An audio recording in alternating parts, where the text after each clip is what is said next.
The thrum of Lagos was David's oxygen. At 28, he wasn't just living in the city. He was a walking, talking, live-streaming monument to its vibrant chaos. As at Lagos Loudlife, he commanded an army of followers who tuned in daily for his unfiltered tours of hidden street food spots, his candid reviews of new art installations, and his relentless energy. His world was public, a carefully curated, high-definition spectacle of parties, press launches, and brand collaborations. He was charismatic, effortlessly charming, and a master of the witty one-liner. His life was a whirlwind of noise, and he loved every decibel of it. But a few miles away, in a sleek, minimalist apartment, Amma existed in a world of quiet logic and ordered silence. At 24, she was a senior software engineer at a promising tech startup. Her life revolved around lines of code, the quiet hum of her server, and the satisfaction of a bug-free build. She found beauty in the clean logic of algorithms and the solitude of her own thoughts. Her idea of a thrilling night was a new sci-fi novel and a warm cup of herbal tea. The chaotic, performative world of social media was a foreign land she had no desire to visit. Their two worlds, so close geographically, were separated by an unbridgeable chasm. The chasm, however, narrowed to a single conference room for the Future of Digital Nigeria Summit. David was there as a key panelist on digital marketing, his presence a magnet for phones and cameras. Amma was there as a speaker on cybersecurity, a topic that, while critically important, did not lend itself to social media glamour. During a break, Amma was at the coffee station, scrolling through her phone, her attention fixed on an article about a new open-source project. She was in her element, focused, unbothered, and completely oblivious to the buzz around her. David, fresh from a panel discussion, strode over to grab a drink. He was surrounded by a small crowd of admirers, but his eyes were drawn to the woman standing quietly by the coffee machine. She wasn't posing for a photo or trying to network. She was just there, radiating a serene concentration that stood in stark contrast to the performative energy of the room. He was instantly intrigued. He dismissed his entourage with a practiced smile and approached her. "Mind if I join you?" he asked, his voice smooth and confident. Amma looked up, and for the first time, their worlds collided. She saw a handsome man with an easy smile and an almost blinding energy. He saw a woman with intelligent, thoughtful eyes that held a depth he was unaccustomed to. "It's a free coffee station," she replied simply, returning her gaze to her phone. David grinned, unfazed. "I'm David, and I'm guessing you're not in marketing." Amma's lips curved into a small, wry smile. "Software engineering," she said, finally looking at him. "And you're the guy with the huge following." "Guilty as charged," he laughed. "So, a software engineer at a digital summit. What's your take? Is all this buzz just noise, or is there a real signal in it?" Amma paused, considering his question. "Noise and signal are subjective," she said. "The signal is only what you're trying to find. I'm looking for efficiency, for elegant solutions. Most people here, they're just looking for an audience." David was taken aback. Her words were sharp and insightful, delivered without a hint of judgment, and they struck a chord with him. He was used to people wanting something from him. Amma, it seemed, wanted nothing at all. He found this both disarming and utterly fascinating. "So, what's the most elegant solution you've found today?" he asked, genuinely curious. She tilted her head, a hint of a smile in her eyes. "Avoiding this crowd," she said. He chuckled. "Fair enough, but you should know, your speech on cybersecurity was more than just a signal. It was a damn good one. Even I, a certified tech novice, understood it." The compliment, sincere and unexpected, softened her. Their conversation, which had started as a clash of two different personalities, began to flow. He spoke of the freedom of creating content and the joy of connecting with his followers. She spoke of the quiet satisfaction of solving a complex problem and the importance of digital privacy. They debated the pros and cons of living a public versus a private life, each presenting their case with passion and conviction. As the conference drew to a close, David knew he couldn't let this connection fizzle out. He pulled out his phone, not to check his feed, but to ask for her number. "So, is there a way I can talk to you without broadcasting it to 250,000 people?" he asked, a rare vulnerability in his voice. Amma looked at him, a genuine smile replacing her usual stoicism. "I suppose we can start with a phone number," she said, giving him her contact. As she walked away, David felt a rush of adrenaline more potent than any social media notification. He had met many beautiful, interesting women in Lagos, but Amma was the first one who hadn't tried to be seen, and for some reason, that made him want to see her more than anyone else. He had always been the center of attention, but for the first time, he found himself wanting to be a part of someone else's quiet world. The night after the summit, Amma's phone, usually reserved for work notifications and family messages, buzzed with an unfamiliar text. It was a selfie of David, a wide grin on his face, standing in front of a giant Lagos billboard. The caption read, "Just checking to see if a certain software engineer is still in a no-signal zone, because my world feels a little too quiet without you." Amma stared at the screen, a small, involuntary smile playing on her lips. She had never been pursued like this. Her world was logical. David's was pure, glorious chaos. Instead of replying, she sent a single, simple text. "The signal's fine, but I prefer less noise." Their communication became a digital dance, a fascinating, low-key courtship, conducted through her preferred medium of text and his world of multimedia. He would send her snippets from his events, a quick video of a DJ set, or a photo of a delicious new dish, always with a question for her. She would respond with thoughtful, witty comments, sometimes a link to an article or a meme that perfectly captured her mood. It was an intriguing exchange that bridged their two separate universes. He was genuinely interested in her world of code and intellectual pursuits, and she found herself captivated by the effortless way he navigated his public life. A week later, David suggested they meet. Amma, still wary of the public spotlight, had a condition.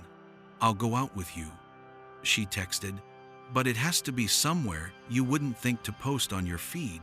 A place for just us, not for your followers." David, recognizing this was a test, accepted the challenge. He spent 2 days researching, asking friends for recommendations, and finally, he found the perfect place. A quiet, vintage-inspired cafe tucked away in a residential area, known only to a few.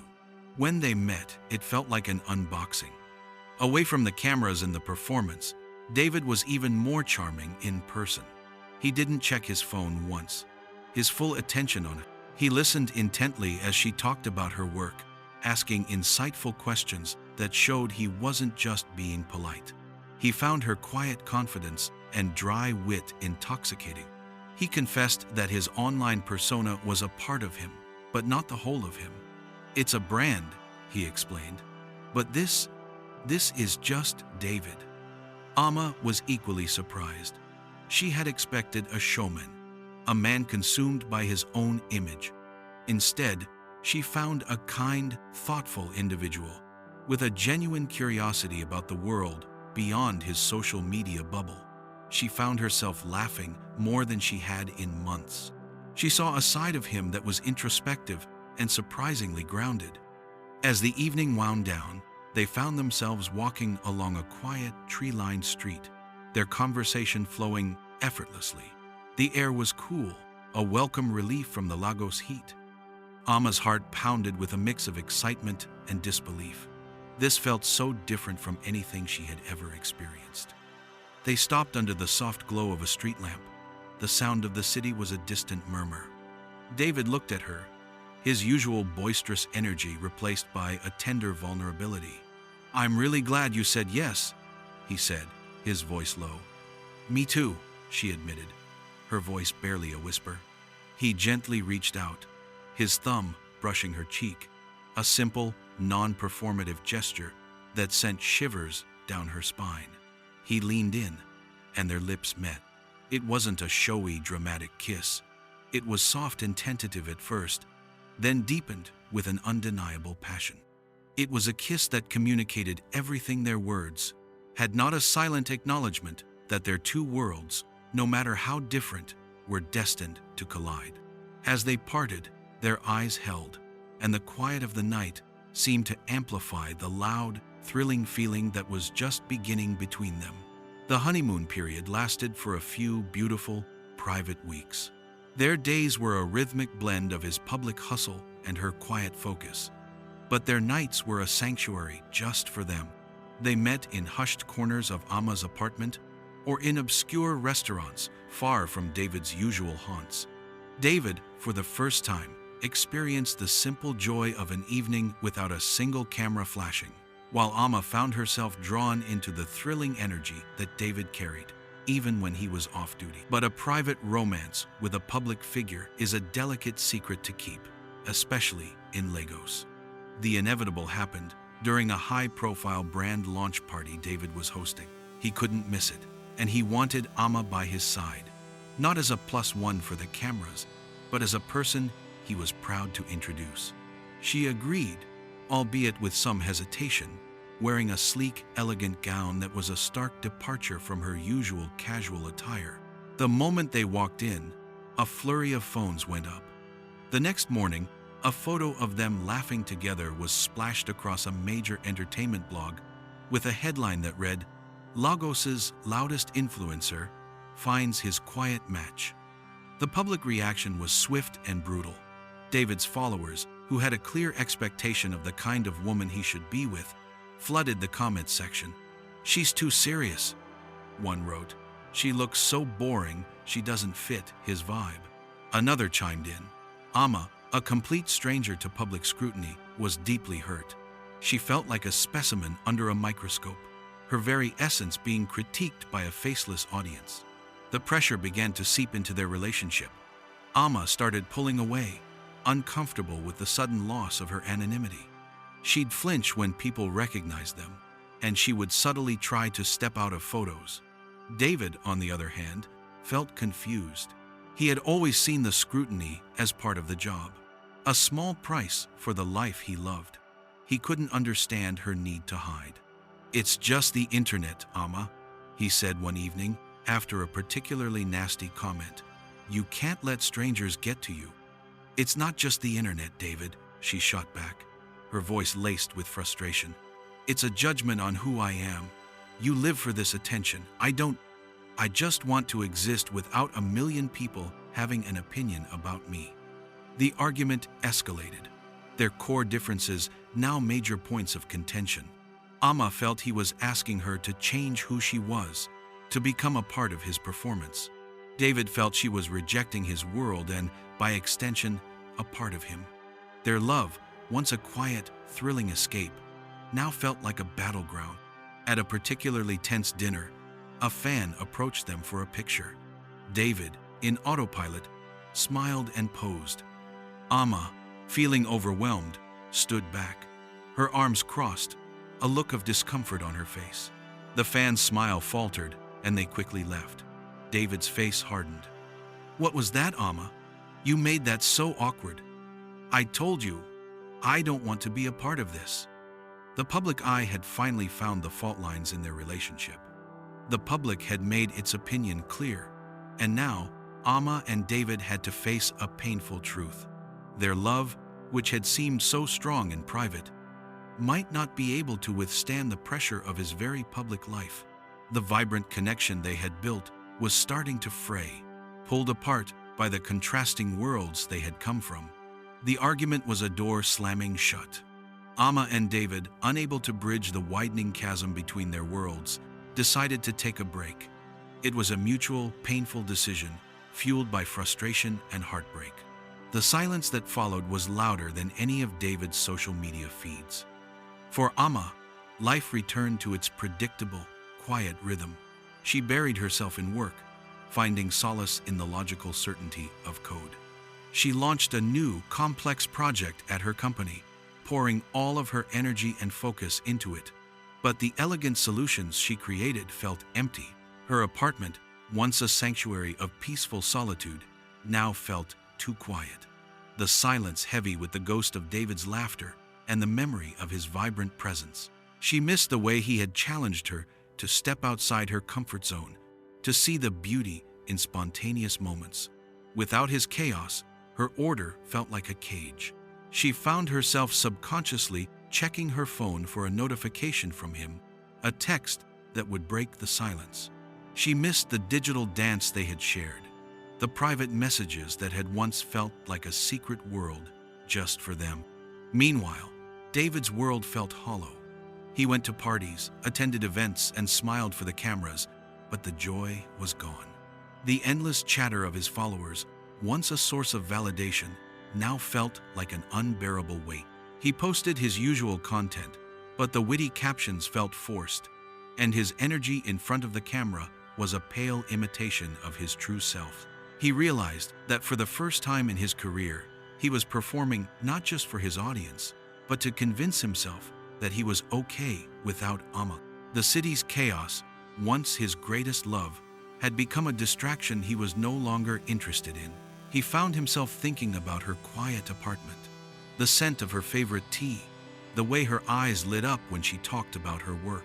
He missed her grounding presence, her ability to see the world with a clarity he couldn't find on his own. One evening, while scrolling through his phone, he came across an old video he had taken of a new art exhibition.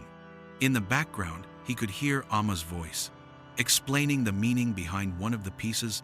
Her voice was so calm and intelligent, a stark contrast to the loud music and excited chatter. The video wasn't for his brand. It was a private moment he had captured, a small slice of her world he had wanted to remember. He listened to her voice, and it was in that moment he had a powerful realization.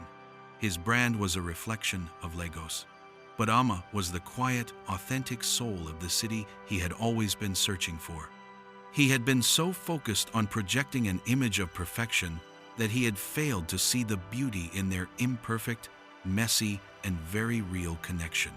At the same time, Amma was at a coffee shop, lost in thought. A new song came on the radio, one that she knew David had been trying to get a brand deal with. It was a catchy Afrobeats track, but a line from the lyrics, "Silence is not empty, it's full of answers," made her pause.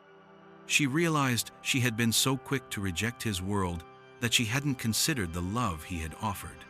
She had judged him based on his public persona, but his private self was the man she had fallen for, the man who listened, who respected her mind, who had gone out of his way to find her quiet spaces.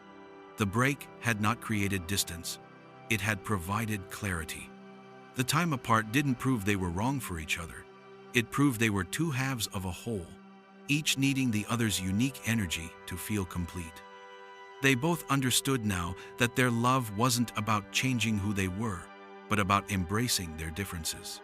They had both retreated into their own worlds, and it had taken the painful silence to realize that what they really needed was a world they could build together. The next step was terrifying, but they both knew they had to take it. The public might have judged their relationship, but their private hearts had a different, more truthful answer. The week felt like an eternity. Every hour was a new thought, a fresh regret. For David, the emptiness of his life without Amma was a constant ache. He had always been in control of his narrative, but for the first time, he felt completely lost. He knew what he had to do, and it wasn't about a post or a story. It was about a private, heartfelt gesture that only Amma would understand. He spent a day offline, a rare event for him. He went to a bookstore, a place he hadn't set foot in since meeting Amma, and bought a first edition of a sci-fi novel she had mentioned in one of their early conversations. He then visited a quiet art supply store, purchasing a new sketchbook and a set of charcoal pencils, knowing how much she loved to doodle designs. Finally, he drove to her office, his heart pounding with a mix of fear and determination. He didn't call. He just showed up. He found her at her desk, engrossed in a line of code. She looked up, and her eyes, which had been so guarded since their fight, widened with a mix of surprise and a flicker of hope. He didn't say a word, just placed the book and the art supplies on her desk. "I didn't come here to talk to your followers," he said, his voice low and sincere. "I came here to apologize to you. I was so caught up in my world that I forgot to protect yours. I'm sorry, Amma." His sincerity, his genuine vulnerability, was all it took. Amma's defenses crumbled. She had been so afraid of being a part of his public world that she had lost sight of the private man she had fallen in love with. The book and the art supplies weren't a grand gesture for show. They were a quiet, meaningful acknowledgement of who she was. Their reconciliation was slow and deliberate. They talked for hours, not in hushed whispers, but in honest, open dialogue. They established new rules, a new foundation for their relationship. Their private life would remain sacred. David agreed to no longer post about her without her explicit permission. He also began a new series on his platform called Lagos's Unseen, highlighting hidden gems and quiet spaces in the city he had always been so loud about. It was a subtle, respectful nod to her world, and his followers, drawn to the authenticity, loved it. With the public pressure gone, their romance was able to flourish again, stronger and more authentic than before. Their dates became a beautiful blend of their two worlds. They'd go to one of his brand parties, and she'd find herself enjoying the energy, knowing she could retreat to the quiet comfort of his arms later. He would spend evenings at her apartment, watching her work, mesmerized by her passion, and discovering a new appreciation for the beauty of a quiet, focused mind. Their reconnection was a torrent of pent-up emotion. One evening, after a particularly meaningful conversation, they found themselves in the privacy of her apartment. The air was charged with a mixture of relief, longing, and a new, deeper understanding of each other. Their reunion was filled with a raw, desperate passion. Every touch, every kiss, every embrace was a testament to the love that had survived the storm. It wasn't just a physical reconnection. It was a promise to fight for their love, to protect their private world, and to never again let the noise of the outside world drown out the quiet, beautiful song of their hearts. They were no longer the introvert and the influencer. They were Amma and David, two souls who had found their perfect balance. 2 years later, the once unbridgeable chasm between their worlds had become a beautifully woven tapestry of shared life. Amma and David, now married, were a testament to the idea that love thrives not in sameness, but in a delicate, deliberate balance. Their life together was a perfect blend of his spontaneous chaos and her structured peace. David had evolved beyond just being an influencer. He was a media entrepreneur, his Lagos's Unseen series growing into a successful online platform that curated authentic, under-the-radar experiences. He no longer posted every detail of his life. Instead, he focused on creating content with substance, always with Amma's influence in mind. His followers, seeing a more mature, grounded David, were more engaged than ever. Amma, for her part, had found a new, thrilling, creative outlet. Inspired by David's work, she launched a passion project, an app that allowed users to discover local, hidden businesses in Lagos through a seamless, user-friendly interface. She called it Local Loops. The app's design was a perfect reflection of her elegant, logical mind, and its purpose was a loving nod to his ability to find the city's hidden heart. Their home was a physical manifestation of their union. The living room was a vibrant, open space with art and colorful accents, a place for friends and family to gather. But tucked away in a quiet corner was Amma's reading nook, a sanctuary of floor-to-ceiling bookshelves and a cozy armchair, her peaceful haven. In another corner was David's small, private studio, a space filled with tech equipment and soft lighting for his behind-the-scenes work, away from the constant glare of a full production setup. The final scene of their story finds them on a quiet Sunday afternoon. David is not on his phone. He is sitting with Amma in her reading nook, his arm around her as she reads a book. He isn't scrolling through comments. He is simply enjoying the quiet of the moment, the scent of the pages, and the feeling of her hand in his. "You know," he said softly, a genuine smile on his face, "my life used to be so loud." Amma looked up from her book, her eyes full of love, and mine was so quiet. She closed the book and laid her head on his shoulder. "I'm glad we found each other," she whispered. "You showed me how to live, and I showed you how to be still." He kissed the top of her head, feeling a profound sense of peace.